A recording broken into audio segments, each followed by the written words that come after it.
پیچھے اس امام کی بھی نیت کر لیں اور پھر تکبیر لگائیں گے. نیت کرتا ہوں نماز جنازہ فرض کفایہ 7 4 تکبیروں کے، ثنا واسطے اللہ تعالیٰ کے، درود واسطے نبی کریم صلی اللہ علیہ وسلم کے، دعا واسطے اس حاضر میت کے، پیچھے اس امام کے، اللہ اکبر. یہ نیت ہوتی ہے.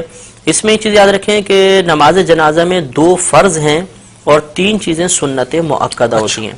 ایک فرض تو ہوتا ہے آدمی کا کھڑے ہو کر نماز جنازہ ادا کرنا، قیام اس میں فرض ہے. بلا عذر بیٹھ کے پڑھی تو نماز نہیں ہوگی. ہاں کوئی بیمار ہے اس کے ساتھ شرعی عذر لاحق ہے تو بیٹھ کے پڑھے گا، اب ہو جائے گی. اور دوسرا رکن ہوتا ہے 4 تکبیریں.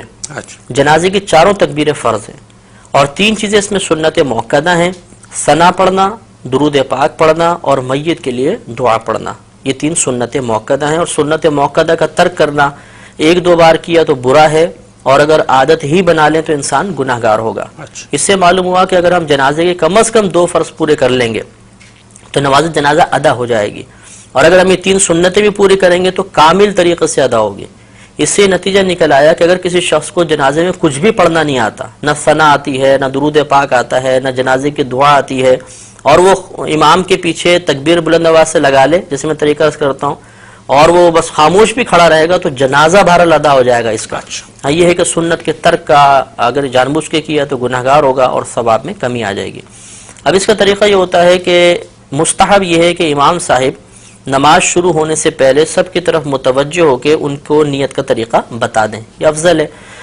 اس کے بعد امام صاحب تکبیر لگائیں گے، ہم نیت کر کے تیار ہوں گے، اللہ اکبر کہہ کر ہاتھ کو باندھیں گے.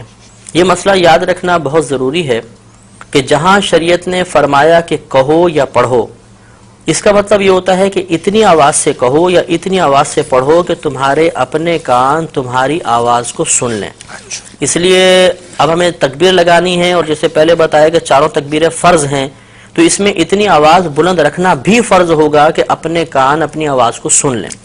چنانچہ بعض لوگوں کو دیکھا ہے کہ ہونٹ بند ہوتے ہیں بس یوں.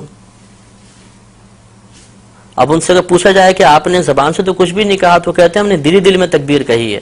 تو دل میں تکبیر کہنے سے تکبیر کا فرض ادا نہیں ہوگا. اس لیے امام صاحب تو بہت بلند آواز سے پڑھیں گے جہر کے ساتھ، ہمیں کم از کم اتنی آواز سے اللہ اکبر پیچھے کہنا ہے 4 تکبیروں میں کہ اپنے کان سن لیں، ورنہ فرض ادا نہیں ہوگا، اور فرض ادا نہیں ہوا تو یہ نماز بھی ادا نہیں ہوگی. اب اللہ اکبر کہتے ہوئے ہاتھ باندھیں گے، ہاتھ بالکل وہی نماز کی مثل باندھ کر سب سے پہلے ثنا پڑھیں گے. نماز فرض کی ثنا میں اور نماز جنازہ کی ثنا میں تھوڑا سا فرق ہوتا ہے. اس میں اس طرح ہم پڑھیں گے سبحانک اللہم وبحمدک وتبارک اسمک وتعالی جدک وجل ثناؤک ولا الہ غیرک. تو وجل ثناؤک کے لفظ اس میں زیادہ ہوتے ہیں. یہ کسی بھی کوئی نمازی جنازہ کی کتاب ہو اس میں یہ پورے لکھی ہوگی ثنا، اچھی طرح ہمیں یاد کر لینی چاہیے. اس کے بعد ہم اگر ختم کر چکے ہیں انتظار کریں گے، امام صاحب دوسری تکبیر لگائیں گے. یہ یاد رکھیں کہ نماز جنازہ میں فقط پہلی تکبیر میں ہاتھ اٹھانے، باقی آگے کی 3 تکبیروں کے اندر ہاتھ نہیں اٹھائیں گے لیکن زبان سے اللہ اکبر کہا جائے گا. تو بغیر ہاتھ اٹھائے اب اللہ اکبر کہیں گے اور اس کے بعد اب ہم درود پاک پڑھیں گے. اس میں وہی درود پاک پڑھنا افضل ہے جو ہم عام نمازوں میں پڑھتے ہیں، یعنی درود ابراہیمی. لیکن اگر کسی کو یہ یاد نہ ہو تو کوئی بھی درود پاک پڑھ لیں، بلکہ یاد ہو اس کے باوجود دوسرا درود پاک پڑھیں گے تب بھی نماز ہو جائے گی. اور افضل یہ تھا کہ درود ابراہیمی پڑھا جاتا. اس کو پڑھنے کے بعد اب تیسری تکبیر لگے گی، ہاتھ نہیں اٹھائیں گے لیکن زبان سے اللہ اکبر کہیں گے اور اس کے بعد اب میت کے لیے دعا کریں گے. اگر نابالغ لڑکا ہے تو اس کی علیحدہ دعا ہے، نابالغ بچی ہے علیحدہ دعا ہے، اور بالغ مرد و عورت کی ایک ہی دعا ہوتی ہے. یہ دعائیں ہمیں نماز جنازہ کی کتابوں سے یاد کر لینی چاہیے.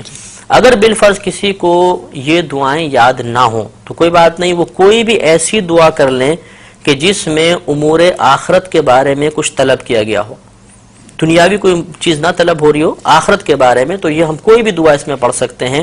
تو اس طرح ہماری نماز تقریباً مکمل ہو گئی. اب چوتھی تکبیر آئے گی، امام صاحب چوتھی تکبیر لگائیں گے. ہم نے ہاتھ نہیں اٹھانے لیکن زبان سے اللہ اکبر کہنا ہے. اور یہ اب سنت کریمہ ہے کہ جیسے ہی تو چوتھی تکبیر لگے اور سلام پھیرے تو ہاتھ کھول دیں. اور ہاتھ کھولنے کے بعد پھر السلام علیکم ورحمۃ اللہ، السلام علیکم ورحمۃ اللہ، دونوں طرف سلام پھیر دیا جائے گا. اب یہ یاد رکھیں کہ جہاں تکبیر کے بعد کچھ پڑھنا ہے اس میں ہاتھ بند رہیں گے، اور جہاں تکبیر کے بعد کچھ نہیں پڑھنا ہوتا وہاں ہاتھ باندھنے کی ضرورت نہیں ہوتی، ہاتھ کھول دیں گے۔ تو پہلی 3 تکبیروں میں چونکہ تکبیر کے بعد کچھ پڑھنا تھا تو ہاتھ بندھے رہے، چوتھی میں کچھ محل ہی نہیں ہے پڑھنے کا تو ہاتھ کھول کر